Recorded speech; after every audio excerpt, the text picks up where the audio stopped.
Your ewedu can also be slimy, green and thick like the one you're seeing in this video, even with the use of blender instead of our usual ijabe.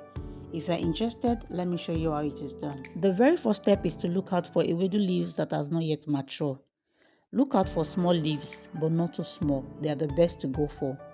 They usually come with a few yellow petals in between their stems, and the leaves are not very dark green, but a lighter shade of green. Avoid big ewedu leaves in the market though. They won't make your ewedu draw, and we only give you this very dark green shade. We don't want that at all. After washing your ewedu leaves thoroughly, the second step is to cook with small quantity of water. This is very important.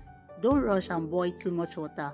Start with a cup of water depending on the quantity of ewedu you have, and if water is needed while cooking, you can add more.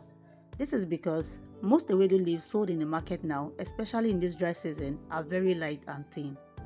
Now let's put to practice everything we've discussed so far. Light up your gas cooker, put your pot on it. Most times I boil my water with electric kettle before I start cooking. This saves me so much time.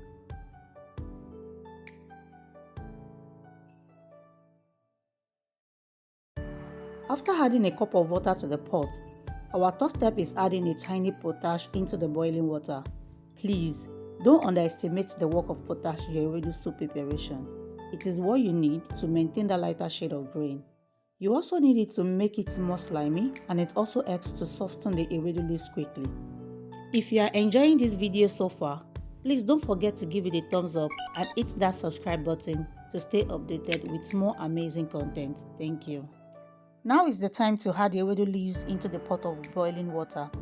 The water does not have to be bubbling hot before adding the leaves.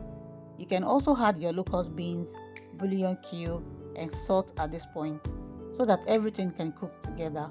In this video, I waited for the ewedu leaves to cook on its own for another 3 minutes before adding them. You can choose to wait or not, there is no problem at all. Now that the leaves look so tender and soft, this is the right time to add my locust beans, bouillon cube and salt. But before that, kindly stir the soup to ensure that all the leaves are well cooked. Please, if you're not using the fresh locust beans, kindly make sure you rinse your locust beans with water before adding into your ewedu soup to avoid ruining the taste of your soup. In this video, I'm using a fresh locust beans that is not salted, so I don't need to rinse it.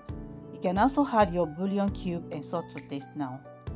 After adding your salt, you can allow it to cook for another few seconds. Now, our ewedu is ready to be transferred into the blender. Most people are scared to use blender simply because they believe the ewedu will turn out to be too smooth.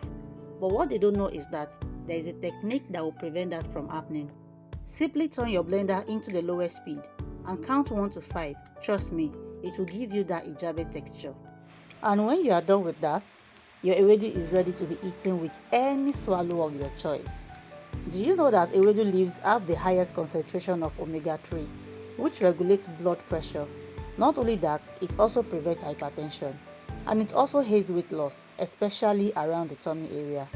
But for this to work effectively, you need to make it into smoothies and combine with other green vegetables and fruits. You can watch out for my next video on how to achieve this.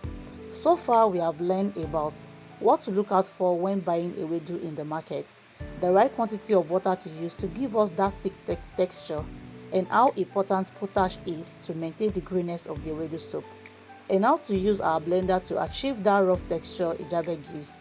And more importantly, we'll learn about the vitamins in the ewedu leaves that are very beneficial to our health. Please don't miss my next video on how we can use ewedu leaves with other fruits and vegetables to lose weight and other health benefits. I will be encouraged to do more when you subscribe to my channel, like, comment and share. Thank you so much for sharing your time with me. See you in my next video. Bye for now.